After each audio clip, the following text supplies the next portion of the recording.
Hello everybody and welcome to iPoseidon Craft. This is Poseidon How To, and in this episode I'm going to show you, and mostly the Bedrock players, how to fly with Elytra. If you're anything like me and my friends, you want to explore the world you live in, and when you do that, you'll find a bunch of places that are a little bit hard to traverse, and bad things can happen. Sure, you could probably just pearl over to where you want to go, but we all know how dangerous that can be when you accidentally pearl somewhere you don't really want to be at. And what's one of the best and safest ways to travel in Minecraft? Elytra. That's right, if you've ever watched any YouTube videos, you know that Elytra is a lot of people's favorite way to get around.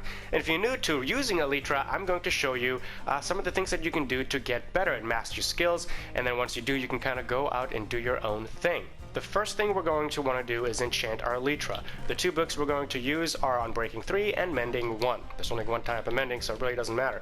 The reason for that is because when you have Unbreaking on it, your Elytra, the usage goes down way slower, and then you don't have to get any XP to mend it and fix it, and you don't have to use any phantom membrane to fix it. So you'll have a nice equipped Elytra that you can use for a while and not have to worry about depleting it too quickly.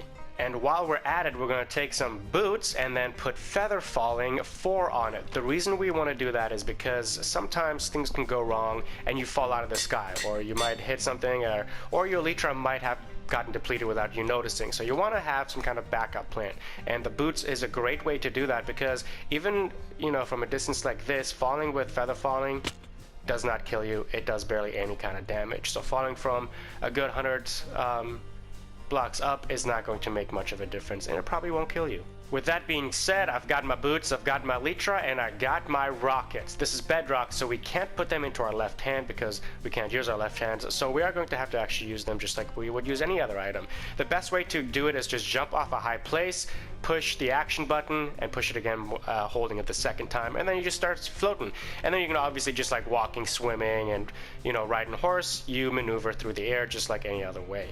Another way you can take off without a high place is by just getting good at timing when you do the double jump and use your rocket. What I mean by that is you have to do XX and hold the action button the second time while also using one of your rockets. So something like this. From a steady spot, you can take off anytime and get away from mobs or another PvP situation. Because I run away from enemies quite often, I like to use the run and jump. Honestly, how you take off is not important at all. It's all about how you land, because your landing, if you don't have boots, and honestly even with your boots, can do a lot of damage, if not kill you. And you don't want that, especially if you want to consider yourself a master flyer. So next we're going to go through some of the different ways you can land. I want to start with the obvious one because we all know that water and falling does no damage. Let's say you don't want to fall into a pool of water, or, you know, get out of that pool of water every single time that you fly. Another way that you can do it is by simply coming in gently, like, I guess, an airplane, and then sticking the landing. Or if the landing spot you're going for is a little bit limited on space, you can come in and be like a helicopter and just start spinning. Before doing any kind of landing in the sky though, you want to practice your landing on the ground. So make yourself a little area on the ground that's very obvious to you and start practicing by landing inside of that little square. It's not much different than walking around on the ground or boating in Minecraft. You really just kind of have to think about how descending works, because the more you look down, the faster you're going to go forward and downward. It kind of works the same as gravity in the real world. You use your rockets or your energy to go up, but once gravity takes effect, you start to go down again. Now you can start looking forward, and you won't go as fast, and you won't descend as fast either, giving you a lot more hang time. But the more you look downward, the faster you go.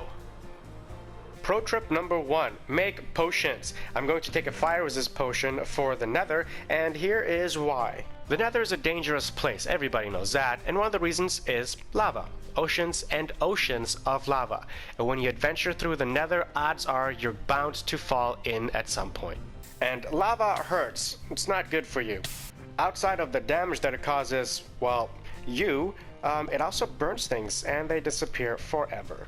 So the solution for that is you take a fire resist potion, and then you can fly freely in the nether without having to ever worry about any glitches, making any accidents, or running into a pillar of lava coming out of nowhere.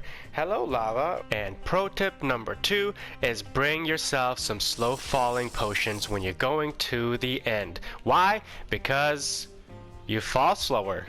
Now that's something that's going to really come in handy for you, obviously when you're around shulkers and you're trying to climb the end cities, but it'll also help if you're a beginner to the Elytra game, or if you just, want to have some kind of backup plan for in case you fall. Because watch, once we do fall, we're not flying anymore, but we're slowly dropping.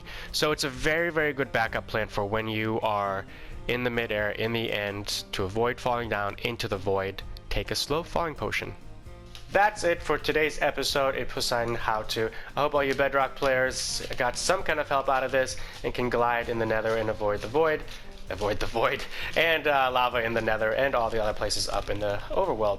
Thanks everybody for tuning in, and tune in for the next episode. Bye bye!